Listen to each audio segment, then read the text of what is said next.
Food is fuel for your body, your mind, and definitely your sport. But let's face it, nutrition is confusing, and the expectations on girls and women to be thin and have a six-pack are exhausting. If you've ever been frustrated with your body, confused about nutrition, obsessed with eating healthy, or guilty when you don't, underate, overate, or overtrained, and overwhelmed with all the pressure, then this podcast is for you.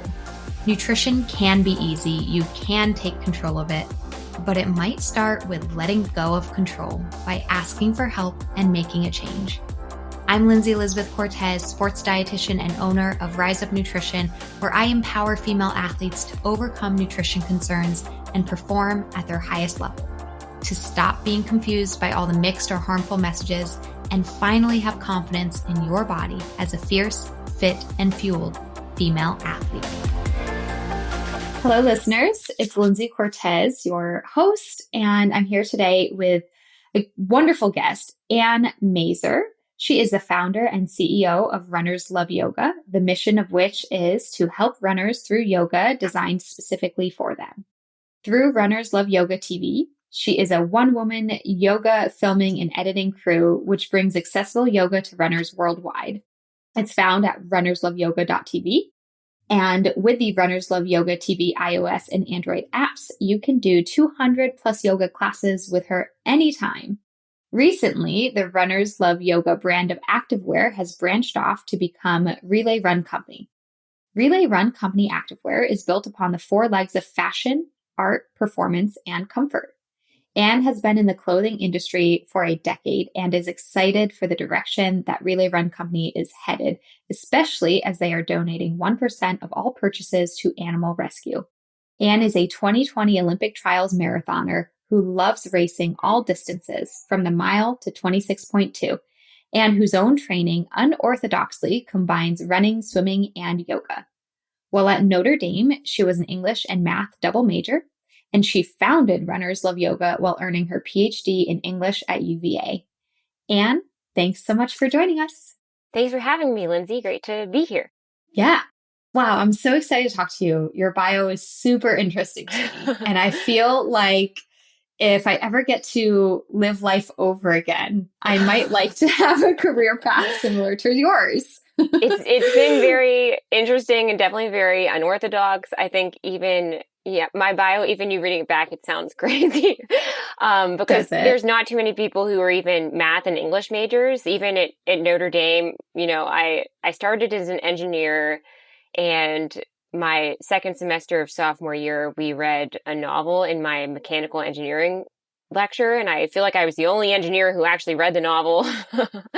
But I don't know. I've always liked both math and English, and I think I like a lot of things. So I end up doing a lot of things besides even just running, or, even with Runners Love Yoga, how it's really, for a while, I feel like I've almost had two businesses in one with Runners Love Yoga TV and with the activewear side. So it's nice that that's kind of growing in the direction that it is, and that RLY is now Relay Run Co. and really splitting off into its own entity too. So there's a lot going on over here.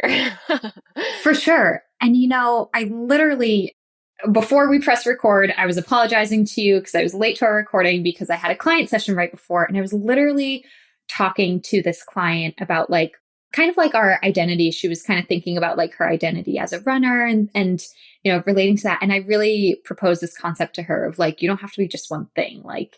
There's an and in there. You can be a runner and all these other things. And then here I am talking to you, and I'm like, oh, this is you. Yeah. You are so many things. I don't even, So starting with schooling of math and English, but then, which you could do a ton with, but even from a career standpoint, your business owner, entrepreneur type of aspect. And then as far as hobbies go, running and yoga and I'm sure a lot of other things swimming in there. So just this power of and all the things you can do. I feel like you're really embodying. Yeah, I feel like I'm a little bit of a Renaissance woman. It just keeps it more interesting. And I think it is really important to realize within your identity, you have a lot of things in there. I remember when I ran at Notre Dame, after I didn't run at Notre Dame, like the first couple years after that, I had gotten so used to introducing myself as like, hi, I'm Anne and I run for Notre Dame.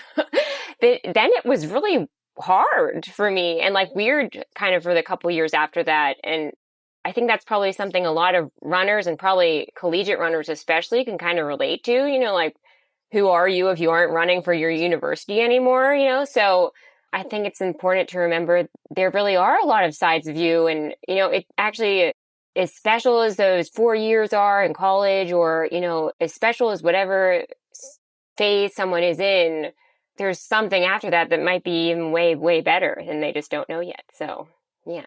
Exactly. It's not to say that being a runner at Notre Dame wasn't cool. That was awesome.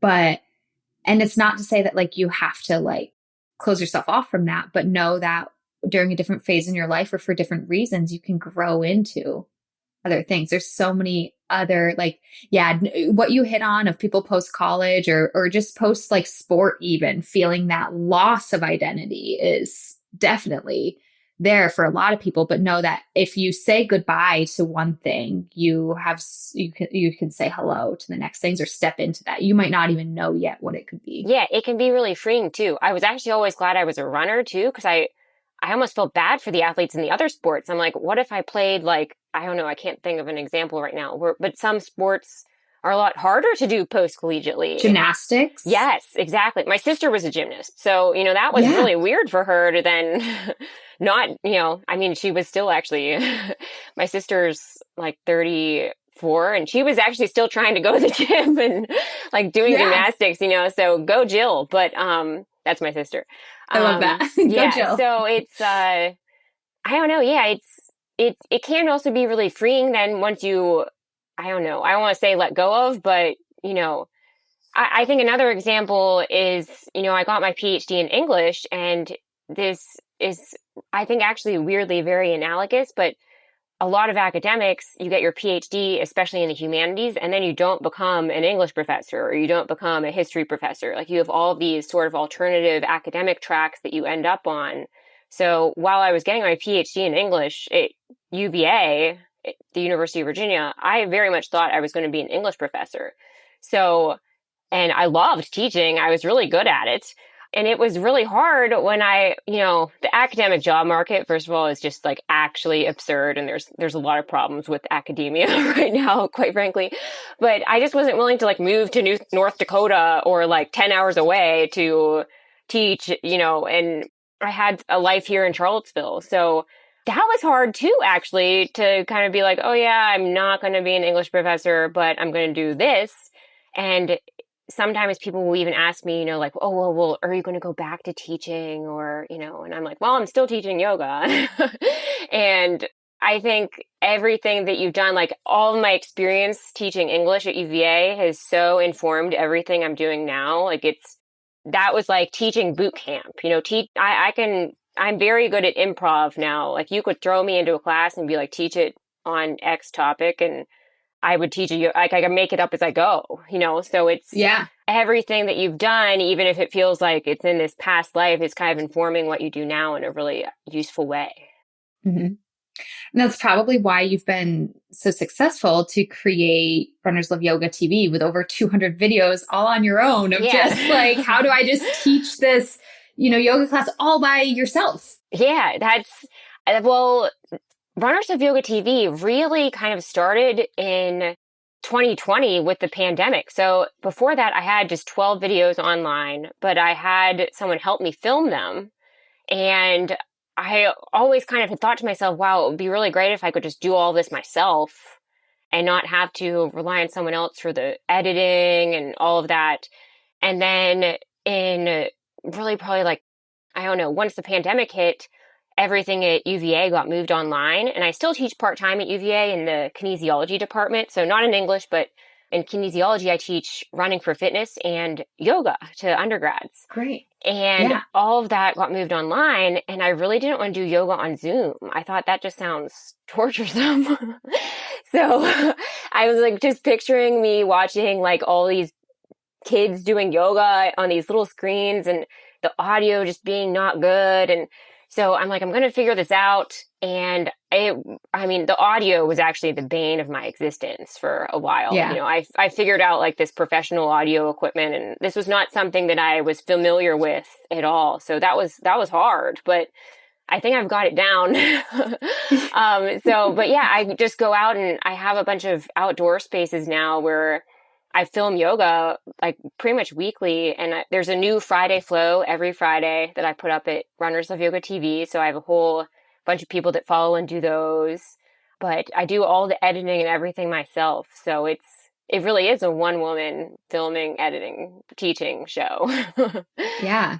Yeah, it's amazing. Thank you. And yeah, to go from 12 videos online to over 200 is really awesome. So I want to backtrack for a second, Sure. Anne. So you ran cross country and track in college and then continued running post collegiately and really getting yourself to a wonderfully high level and going to the Olympic trials for the marathon distance.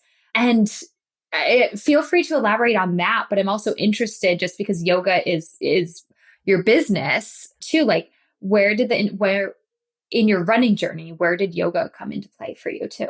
That actually started at Notre Dame. So, and even a little bit before that. So my mom and sister were both gymnasts, but I did not get the gymnast gene. Yeah. I'm not coordinated in that way. And people might not believe this now, but I was very tight. Like I was not flexible, you know. So I think that's one of the things people are like, oh, I'm not flexible enough for yoga. You are. Plus, like if we were all super flexible, like would anyone do yoga? I don't know. So we do it to help us out. Anyways, I kind of got the idea like in high school that if I stretched more, it would help my running. So I just kind of started integrating like daily little stretching. And I think that then helped me in college.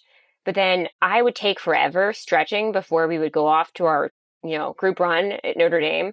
So my senior year, my coach put me in charge of leading team stretching. So that's kind of how I got started teaching runners stretching and yoga.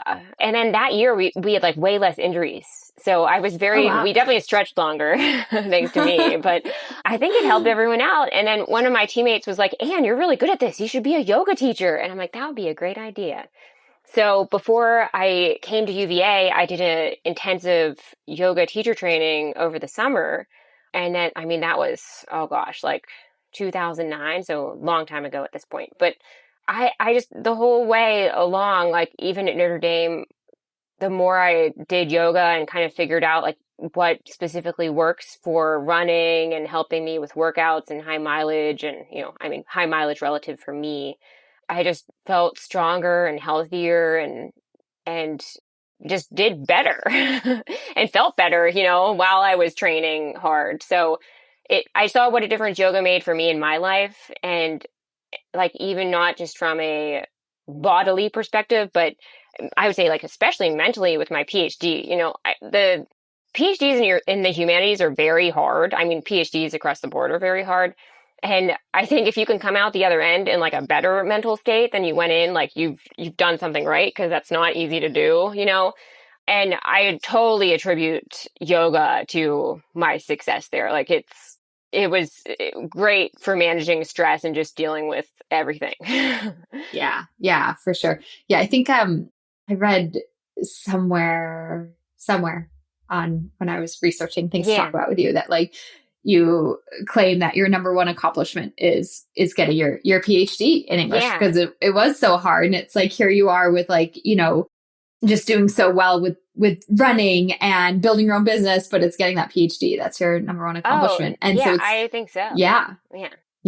And so it's great also to hear that yoga really helped you with that mentally. And if I can add in real quick, just a little bit of my journey with yoga as well. It also, it started in college. I dabbled a little bit in high school with going to my mom's gym. My mom did like body flow, wasn't yoga, but it was like body flow classes. And it was just like some yoga poses, I might say.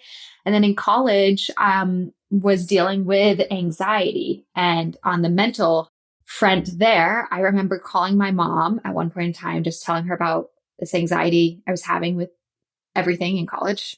And my mom was like, all right, Lindsay, like I don't live with you, so I can't really help you. But she was like, I can send you some money if you need to get a doctor's appointment, get on some medication, or I can send you money and you can start going to yoga weekly. And she sent me some money and I got a membership to a yoga gym and I started going to yoga once a week. That's awesome. And it was a huge help mentally, just like, oh my gosh. And that's where my yoga journey began, from the mental side. And then definitely noticing like, I feel better physically too. Yes. This is helpful physically. And you get better. You get better at it. Yeah. I think it also, I don't know. I feel like a lot of college kids too are stressed out, like more stressed out than they were 10 years ago, just from having taught college since, I don't know, since 2009, I've been teaching college students at UVA, and there's just more pressure on college kids now, I think, than there was like 5-10 years ago. And I don't know, even with social media and everything, and it just feels like people are more anxious. So there is almost, I don't know, I feel like every college kid should have to just take a yoga class and they just feel better. But it makes you more efficient at everything else too, is I think people will be like, oh my gosh, like I just don't have time for yoga. But the thing, I feel like I'm so busy right now too, but I know when I just force myself to do some yoga, I feel so much better. And then I actually get everything else done faster too. Not that like productivity is like the end goal of everything, but I feel, but it's helpful. It is. It's helpful. And I feel better doing all the things that I have to do anyway. So yeah, it's huge. Even when I film yoga. So Monday nights are my yoga filming day. And a local winery lets me go film there, and it's like the best thing in the entire world. Like, it's just I work from home. My husband works from home. We're like running small businesses out of the house. You can probably see like clothing behind me right now. But I go out there with like all my little filming equipment and set it up. And at this point I've got it down so I don't have audio glitches left and right and whatever. And I'm just like outside there teaching this yoga class to what I know will be all these viewers doing it. So I'm like teaching to the camera, but it feels like I'm teaching to a ton of people. And I feel so much better after teaching the class. Like I leave there Monday night and I'm like, yay, I feel great. Life is great. And it like yoga works. Like I'm the founder of Runners of Yoga, but I'm still kind of surprised sometimes when I do like 5 minutes of yoga, I'll be like, wow, I feel better. Yeah. So it works. I love that. Now I wonder, because you mentioned when you first started getting into it, it was like stretching might help me be a better runner. Yeah. And then stretching helped your whole team maybe reduce injuries. And then you did the yoga teacher training. So there is a difference between yoga and stretching. And although there's a lot of overlap too, I don't know if you could like kind of help some listeners, like, because I think for me, as somebody who loves yoga, I like get excited talking about this with you. And I'm like, I want everybody to do it too. And I want to do more of it. But some people have like this wall up with yoga. Maybe it's a little too like spiritual for them, or maybe it's a little too just like foreign for them, whatever it might be. Like, is there a like in your viewpoint, like what the difference between stretching and yoga? And for some people who might be more hesitant to do yoga, like is just focusing on stretching okay? Or are you like, no, give the yoga a try? Because maybe they definitely should give the yoga a try. And I guess to answer first, like, I definitely agree. There's people who are very just like resistant to yoga. And I think sometimes they're thinking like, oh, it's not a workout or something. I don't know. I think that's the thing that I hear from them a lot. Like at the end of the semester, a lot of my students will just send me emails about how shocked they are at what the difference is and how they felt at the end of the semester versus the beginning of the semester, with how yoga even impacted their schoolwork and just how they feel in general. So I guess I would just tell those people they just have to give it a try. And if they go to one yoga class, don't judge all of yoga based on the one class you've attended too, because yoga teachers are so different. It's just like any other class. So somewhere out there's a yoga teacher for you. Also, they should try Runners of Yoga TV if they're runners, because I did yoga for them. And I think yoga is so much more than just stretching. It's like this whole mind-body awareness component, I think, that yoga brings to stretching, really. So it's the mind-body awareness. You're like just thinking about your breathing, like moving with your breathing. And there's pauses, and there's moments where you're like kind of working hard, So yeah, I think the biggest thing really is the whole mind-body connection that yoga is bringing to stretching is the main difference for me. I completely agree. And my own personal experiences too is if I just stretch, I'm just stretching. But if I do yoga, I get this overall like sensation of like being centered and balanced and strong and rooted and very aware of my physical body and my emotional body. So it's so amazing. Everybody do yoga. Okay. Yeah, they should.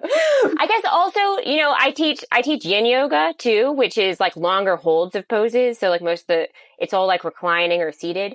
And I think especially in yin and in yoga generally, it's like a time out from the rest of your day. Like so much of your day, especially if you're a runner or, think about like TikTok or it's just like go, go, go, like constant, like a barrage of stuff. And when I teach yin yoga, it's like there's no cell phones, in your room. You have to leave your cell phone away from your mat. I always tell people like don't bring your cell phone to your mat. It's actually amazing how I've had to like keep doing that in the past couple years. But, it just no one gets a chance to just like sit and be, It's just a chance to just there's a quote that I read in a yoga book, and I don't remember what book this was now, but it's like we aren't just human, we're kind of forced to be like human doings instead of human beings, And I think yoga is this chance to just be a human being instead of a human doing. Mm-hmm. Yeah. I love that quote. I'm going to remember that for myself for sure and for others too. Hey fans, I hope you are enjoying this conversation so far, and we'll be back to it in just a moment. But first, I want to pause and let you know that this episode is brought to you by the Female Athlete System of Transformation, aka the Fast Track to overcome disordered eating and use food as fuel to perform at your highest level. The Female Athlete System of Transformation is my unique program and proven systems to guide female athletes to understanding and implementing the proper nutrition for their sport, life, and health. Myself and my team of registered sports dietitians work one-on-one with clients to address their unique needs and counsel them through the nutritional and behavioral changes needed. Many female athletes who resonate with disordered eating, mental guilt around food and body, relative energy deficiency in sport or female athlete triad, amenorrhea, repeat injuries due to negligent nutrition, or frankly, just a lack of knowledge and understanding on their fueling needs, have seen incredible success in the Fast Track. After years of working as a sports RD, I've compiled the most effective ways for female athletes to learn nutrition, be supported, be challenged, and ultimately find their success with fueling as fast as possible. So don't wait another day. Get to your goals faster by joining the Female Athlete System of Transformation. Look in the show notes or head to the website to book a free call and learn more. Okay, now let's get you back to the conversation. Enjoy. And I could go this entire podcast without talking about nutrition once, but I'm going to try and sneak it in here. Just in case our listener, I'm like, you know what? Female athlete is enough, but we'll try and sneak the nutrition in. But it does work out really nicely because I think that mind-body awareness that yoga can bring to the table is something that we also need in relationship to eating as well. I think a lot of eating issues can stem from not being aware of like where is our mindset at? What are our stress levels at as we're choosing our food, as we're making our food, as we're eating our food? Are we distracted while we're eating?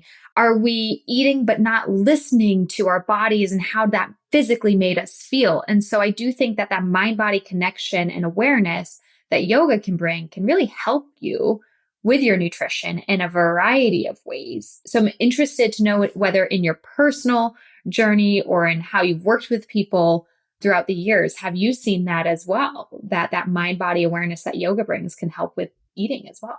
Oh, yes, 100%. Also, I have this blog post at runnersloveyoga.com, which is called How to Eat to Run Faster, which is almost all about this. And this is probably my favorite blog post I've ever written in my entire life. this is like including my Olympic trials. Like I just qualified for Olympic trials blog post report. So because I've seen what a difference this whole sort of mindset can bring to people, I think there's so much focus sometimes, like overly so, on exactly what we're eating as runners. And you just can't, I don't know, I just don't worry about it that much. Like, and there was probably a time in my life when I was more worried about it, but it's just like one component of everything else that's making you an athlete. And you have to kind of eat for your mind too. So I really like chocolate. So I'm going to eat like as much chocolate as I feel like. And that's just going to be great. And I think there's also kind of a misconception is, non-elite runners will sometimes think that the fastest runners are eating, I don't know, like protein shakes and, I don't know, chicken breast and that's it or something. And, that's not true either. So, I think just having a more relaxed mindset about nutrition and really just eating what you want and allowing for your personal preferences. Like, I don't like salad dressing. And I feel like I don't have to, I don't know, apologize for that or something. I just hate salad dressing. So I'm allowed to not, like you're allowed to not like stuff and you're allowed to like stuff. So I don't know. I try to just eat for my mind as much as my body. And I know that's hard for people. It is. Because I think too, like we're told so much, like in magazines or like maybe you have a teammate who's like doing XYZ and you feel like you have to do XYZ too. So there's like all these different pressures on people, I think. Like I know, especially in the college kind of running environment, like I remember being in line and I was getting my Subway sandwich and I was the most boring eater. Like I eat the same thing. I'm like totally happy, but I hated vegetables. So I would get like a Subway sandwich with just turkey on it, like nothing added. And wow. And I would get it on white bread. And one of my teammates was like 3 behind me in line and she was older teammate. I was like a freshman or sophomore and she was like, you should at least get it on wheat bread, and so then that made me feel really bad. So then the next day I got it on wheat bread, fine, I was, and I'm like, oh my gosh, like I was probably fine to just keep eating the stupid white bread. Like who cares, And, I think it's so helpful to have someone older and wiser than you being like, yo, there's so much else out there that's like, life doesn't get any easier. And there's so many things to worry about besides like nutrition. So like for real, I'm not even kidding you. I've had pizza probably like 9 of the past 11 days for lunch. It's like just eat whatever you want and it's going to work out just fine. And it's not going to make you faster, slower. I think it's just important to not worry about it too much.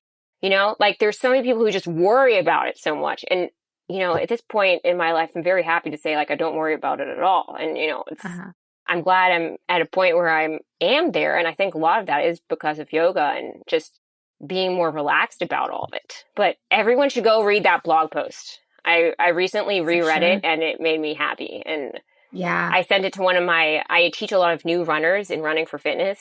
And I had a female student email me this past semester being like, I'm so confused about nutrition. And I'm like, I understand why you're confused. And she was like, how should I eat? And I'm like, just eat however you want. It's going to be fine. And I sent her this blog and she was like, this is the best nutrition advice I've ever gotten. Thank you. Oh my gosh. We'll link it in our show notes of this episode. It just made me so happy, and I've had some close relatives with eating disorders and, and it's really important to me that, I don't know, I guess this message gets out there that like, you should feel free to eat what you want. And like, for a while I was using this hashtag, like eat dessert, run faster. I just really love dessert. So like, like I feel like you read like Us Weekly and it's like the celebrities, like I had a Hershey kiss. Like, and I'm like, oh, honey, like, that's fine if you're satisfied with that Hershey kiss. But let me tell you, like, give me the whole chocolate bar here and then maybe I'll be happy. So, yeah. Oh, I just love it. I'm just like grinning ear to ear just listening to you because I agree with your philosophy and your approach 1,000%. And I think more people need to hear it. So I'm happy that you're speaking freely on it.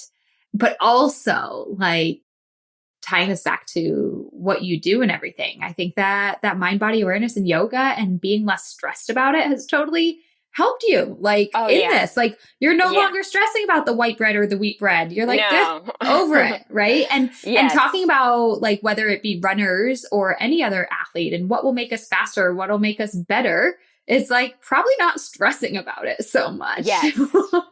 Amen. Yeah. Yeah. So there's so many different ways that you can go about it. Like, I know that when I work with clients, we do focus heavily on our mindset and approach towards food and fueling. Like, that's a foundational principle of what I do when I work with a client on their nutrition, is changing your mindset about it. And there's so many different ways that you can go about changing your mindset. And I think yoga is one of those ways. You're going to do a lot of things when you do yoga. You don't necessarily say, I'm going to do yoga to change my mindset about food, but it's an outcome that could happen. Yoga is so amazing that way, because you go into it just like thinking, my hamstrings are tight. Yeah. And then you come out the other end and you're like, wow, life is beautiful. Or like there's something else like you got out of it that you did not expect to get out of it, I think. Yeah. I mean, I could go on this forever. Like, I think it's cool. Like, when I think about my journey with yoga over the years, I did start it more of like I need to reduce stress in my life, but I've gotten so many things out of it over the years. And having this conversation with you is definitely reigniting me as well. Since we had a baby almost 6.5, almost 7 months ago. And like, oh, wow. The stress levels have been a little bit high. Yeah. And like, me and my husband keep saying, like, we need to do yoga again. We need to do yoga again. And even though we're using that word need, it is a want, because it's just kind of been a scheduling thing. But I'm like, no, we know that when we do it, it's only going to help us, in 1,000 different ways. And so we're going to get back into it, but because it'll just help you in 1,000 different ways. Yes. Good. Yeah. Yeah. Okay. So you have Runners Love Yoga. You do your Monday night filming, your Friday flows. And I think what also is good about this that I want to highlight, kind of going back to our earlier conversation of if people are a little hesitant for for yoga for whatever reason, that this is nice because it's Runners Love Yoga. So if you are part of the running community, it's probably a little more like geared towards you. Like you said, there are so many different teachers and ways to practice. And one way is not inherently better than another, but like, this might be more up your alley if you're a runner or even just an athlete that might, need an athletic focus type of yoga, maybe. Yes, I think that's very true. And then one thing that I really like in Runners Love Yoga TV, we have different categories. So there's a whole category that's like hips IT band, and there's a core focused category, or I have a yin yoga section, or classes 15 minutes or less. So there's a lot of different ways that you can, I have a lot of people who do the Friday flows each Friday when they come out, but there's a lot of other different ways that you can kind of sort there to get exactly the class that you're after. Yeah. Yeah, that's great. And so how is it through Runners Love Yoga that you also started this passion for creating activewear? Like, where did that ignite for you? So that started back in, let's see, oh my gosh, maybe 2014. I'm actually not even sure of the totally exact year, but within a couple years of having Runners Love Yoga, we started selling singlets. And we had these very colorful, kind of unique singlets for the running world, like a lot of different printed ones. And then it really just kind of took off from there and almost had a life of its own.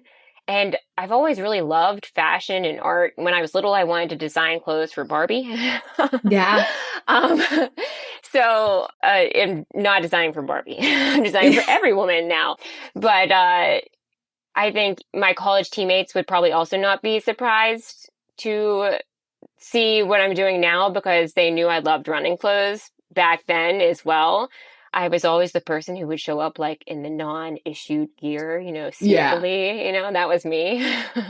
Like sneaking in the fashion element in practice. When you're supposed to be all in the same uniform and all that. Well, Yeah. they were less strict with us runners, at least back in the day. Like the lacrosse team was always like the same exact t-shirt. And then we were always more, diverse in our apparel. My team was the same too. And then somewhere around senior year, we kind of like got us speaking to about it. Like you guys like, because we were a Division I team, and this is not to speak poorly of club teams. Please don't take offense to this, but like it was brought to our attention that like you guys just look like a club sport, and like because you're wearing all your own stuff, and it was like, well, you have to issue stuff to us if you want. It was like this whole thing when I was in college. Yeah, maybe if you gave us enough gear, like the football team. Yeah, and also like more than just a t-shirt to run in. So that was another issue of like just like more appropriate clothing. Yeah. For what we needed. But anyways, I digress. I totally get what you're saying of like you snuck in the fashion element. So anyhow, I don't know, the singlets just kind of kept growing and growing, and then we just kind of kept adding stuff from there. And then it's somewhere along the line, it was really important to me to create a really good running sports bra. So I had another brand of running bra that I was racing in a lot, and then they stopped making them, and then the new ones like just weren't as nice, and I don't know, it just kind of took on a life of its own. And my husband's also in the clothing industry. So actually before we even met, we've been married 5 years now, but he owns Cutaway USA, which is a cycling clothing company. So that's kind of how I got the start with the singlets. Is he was like, hey, we should make some singlets. I'm like, great idea. And then I could design singlets, and we would kind of help each other out. So now I'm like, Philip, my husband, is really just helps me with like graphic design here and there. I'm like doing all of the clothing design, which is really crazy. But yeah, I don't know. It's been a lot of fun, and we have a whole variety of, like loungewear, and we have joggers that are really popular. So we have the team joggers, and they're like relaxed fit, just like super comfy, and a lot of different matching sets. And so, but at some point, Runners Love Yoga was both like this, it was streaming yoga online and activewear. And then I wanted the activewear to be for runners who also like don't love yoga yet, so. Oh yeah, I like that. Yeah. So I wanted it to be for all runners, and I didn't want someone to be like hesitating, from buying Runners Love Yoga activewear because they're like, but I don't do yoga, and I want them to know our activewear is for you too. So that's kind of where Relay Run Co. came about. So I kind of love the name too, because I've been abbreviating Runners Love Yoga as RLY for absolutely forever. Like since we started, I would write customers handwritten notes and be like, thanks for your order from RLY, and if you add two vowels to that, that's the word relay, and then Relay Run Co. Yeah. And I just love the whole branding philosophy of, like who doesn't want to be on a relay? It's just kind of fun and exciting. And maybe because I was the 10K girl who never got to be on relays, this is just like really like a happy thing for me. But yeah, it's been kind of a whirlwind the past 2 months with getting the whole thing launched. I built relayrunco.com by myself. It was like 97% me, and then 3% I would ask my husband for a HTML question or something. So that was pretty wild. And then one thing that's really exciting for me is with this rebrand or extension of the activewear side, we're giving 1% to animal rescue. So we have 3 beneficiaries for 2022, and 2 of them are local to Charlottesville and one's in Pittsburgh. And this really was kind of inspired by, like, right before the pandemic started, we adopted 2 cats. And then we just adopted another cat last October. We're going to cap it at 3. But they've just been like my best friends. So I've always loved animals, and the more ways that I can help animals through the activewear side of the company, that's really important to me. So that's been just a really neat thing that I've been able to include with the RLY expansion into Relay Run Co. too. Yeah, I love that. And right, business, when you have your own business, you can make it what you want, and you can give back in so many ways. I mean, you're giving back, you're giving people a great product, but you're also giving back in like, how do I want this business to reflect me and what I really care about in this world? So that's cool too. Yeah. Yeah. And I think, kind of your sentiment about if you don't love yoga, this activewear can still be for you. I really see that inclusiveness kind of come through in your brand quite a bit. I think there's a lot of activewear sites that can, kind of show people of one specific body type. And I feel like I was just really pleased to see a variety of body types in people as they're modeling your activewear and your clothing. So I think that's a really great, wonderful thing that you're doing too. Oh, awesome. Thank you. Yeah. Yeah. Well, Anne, this has been, I think, an awesome conversation. And I hope that people look into Relay Run Co. to support their fashionable activewear needs. And also that they look into Runners Love Yoga TV and see all the ways in which yoga can improve your running and just your life, upgrade your life, and really tap into that mind-body awareness piece too. Yes, they should. There's also a free 10-day trial at Runners of Yoga TV. So if they're hesitant, 10 days to try it all out. Yeah, love that. So Anne, I kind of close out every podcast with a few questions for all of my guests. So we'll kind of go through them now, okay? Okay, great. If there was one food you could eat every single day for the rest of your life and never get sick of it, what would it be? Raspberries. Oh, wow. I thought it was going to be chocolate. I love raspberries. Yeah. No, well, I'm never getting sick of chocolate either. It's so hard to pick one. Raspberries. Oh, I know.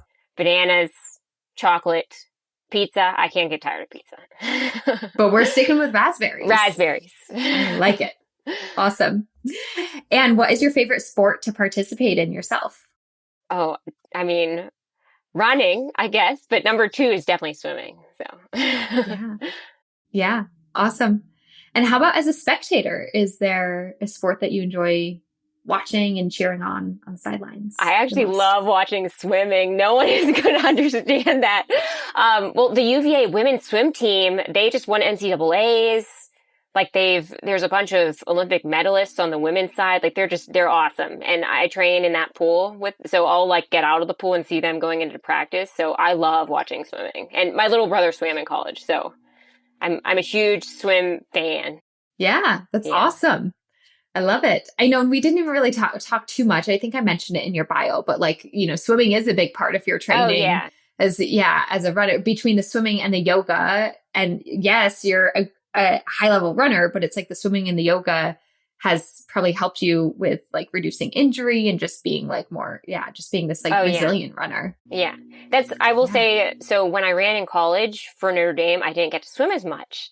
And then that was one thing that was awesome to me about post-collegiate training was that I coach myself, and you're in charge of your training again, which is kind of nice. And then I could swim as much as I wanted. And I'm like, this is awesome. Yeah. I was a swimmer I learned to swim when I was 11, and I swam all through high school. So that's been really nice to just train how I want to train and be in the pool and in the water.